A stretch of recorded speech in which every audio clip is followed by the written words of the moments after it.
Hey, what's going on, good people? Welcome to Russ Can Fly. It's showtime!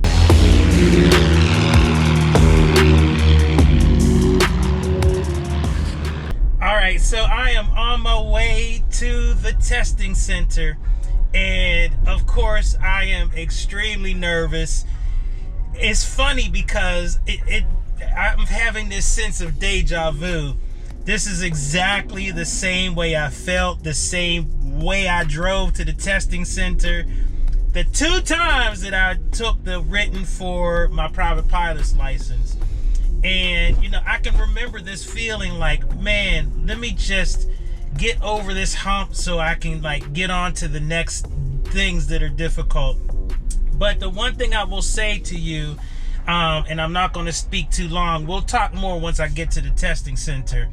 But the one thing that I will say that is different from the first time I took a written exam is that I've put this whole journey into perspective, in that I find joy in every aspect of this journey. I get to do this. I get to drive to a testing center and take an exam to elevate myself in this aviation community, on this aviation journey.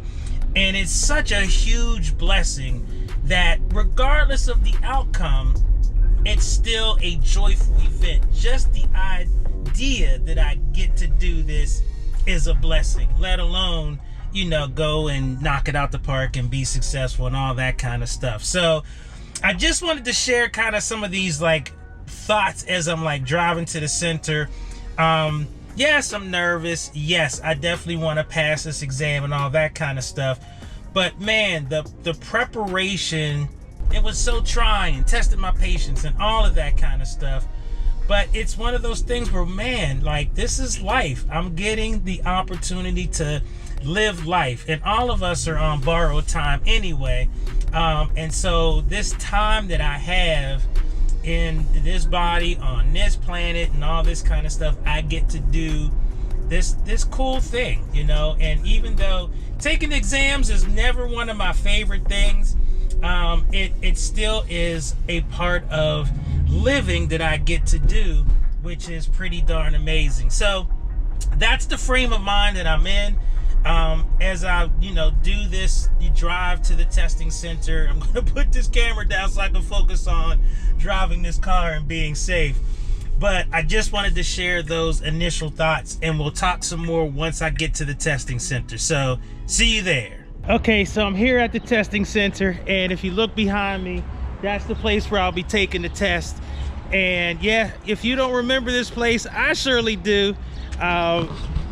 It's definitely been something that's like cemented in my mind. And I remember standing here, I think it's been about 1.5 years now, thinking that, you know, I was screaming like, I passed! And I was like, I never have to be here again. I'm done with this. I never have to see this place again until I do. And it's great because, you know, it just, like I said, when I was in the car on my way over here, the fact that I get to, you know, continue to progress and move forward in this path is amazing. And that's the thing that I definitely want to communicate in this video. I am feeling pretty confident that I can pass this test, but it's definitely trying. I mean, and I am nervous and I'm concerned, I'm a little worried, but I also have confidence that I put the work in and I put the time in and I practiced the questions, and, you know, I really studied, and, you know, I used to study things, and we'll talk more about that on the back end after I pass this exam. But I am just so thrilled that, you know, I get to do this, and I get to progress, and I get to go to the next level. So I am not going to say to myself that this is going to be the last time I'm here. And the reason why I say that is, you know, I've just realized that I am not going to put any limitations on myself as it relates to this journey anymore. Actually, I'm not going to put any limitations on myself, period, because there's no reason to do that. And as long as I draw a breath, there's always an opportunity to do something new, something different, progress, learn, you know, scratch and claw, climb to that next level, all of that kind of stuff. And I will say, yeah, going to next levels, growth is tough, it's painful. Sometimes it is somewhat discouraging. And sometimes it can be just a little bit downright scary. But the thing about it is, when you get on the other side of that fear and nervousness and stuff, there's this great reward. So that's why I love the fact that I get to stand here and talk to myself near this train station and all this kind of stuff, because that is the thing that is just so life affirming about this journey. So at any rate, I am going to end this for now. The next time you see me, you're going to be hearing me say that I passed, and we're going to be going on to the next phase. But got to get this knocked out first, so I'll see you in a couple hours. All right, see you soon.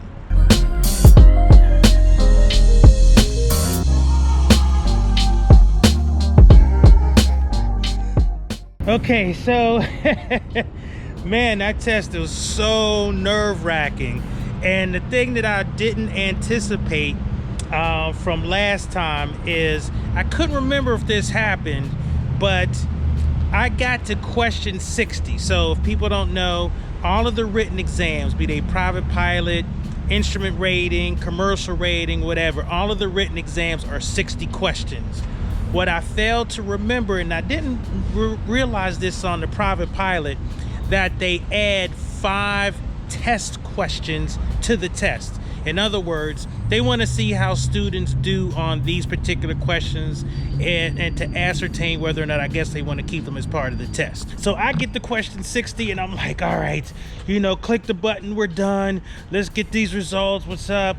And it goes to question 61, and I'm just like, oh my gosh, really? And my brain was just fried. I was ready to get the heck out of there, and at that point I didn't care. The issue is, those next 5 questions aren't necessarily the test questions. They are questions that count towards the grade. Those extra 5 questions could have been dispersed anywhere in the exam. So I couldn't let my guard down, had to keep my focus. So took a deep breath and said, okay, let's knock these last 5 questions out. I'm happy to report that I passed. Yep, just like last time, I passed. But unlike the first time, I didn't fail the first time. I didn't have to retake it. So yes, one swing at this, you know, one bite at this apple, I have passed, and I actually got a pretty decent score. I got a 90%. And it's interesting that that score is exactly the score I got the second time I took the private pilot. So both times, I think I got either 5 or 6 questions wrong. But 90%, brother will take it. Heck, I would have taken a 70% because that's all you needed for passing. But I will say that I was happy to see that all the hard work paid off, 90%. So that way, when I go to the DPE and take my instrument rating check ride, they'll see that I definitely know some concepts. Even though I've done all of this ground school and all of this studying for the test without doing any flight training yet. So yes, you can do it. So I'll definitely do a debrief, probably a Wednesday upload for like next week or something like that, just to kind of talk about the exam, how I prepared and all that kind of stuff. It is definitely a different exam. There's definitely some concepts on there that are completely different from the private pilot's license written exam.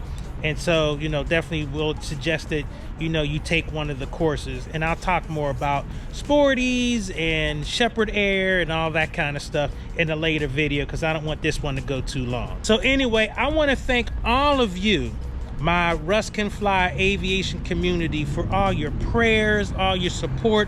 I mean, I can't tell you the number of comments that I received from many of you regarding, you know, that I had this under my belt, that you were praying for me, that, you know, I was going to make this happen. And indeed, because of all the support of all of you and all of the prayers that I've received, I stand here now having passed my written exam for my instrument rating. Can you believe it? Instrument rating. So I thank you so much.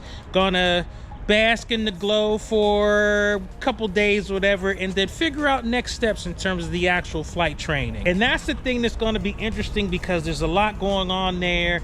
and have to find a flight instructor and an airplane that I want to fly and all that kind of stuff. So stay tuned for all of that, but that's going to be coming up. And so I am one step closer to becoming instrument rated in 2024. And I thank you guys for being on this journey with me. All right, that's it. With that, I'm exhausted. I'm just going to go home, find my woman. We're going to have some lunch and just enjoy the rest of this gorgeous day. Anyway, I'll talk to you guys later. Thank you so much. Russ Kid, Russ Can Fly. I'm out. Peace.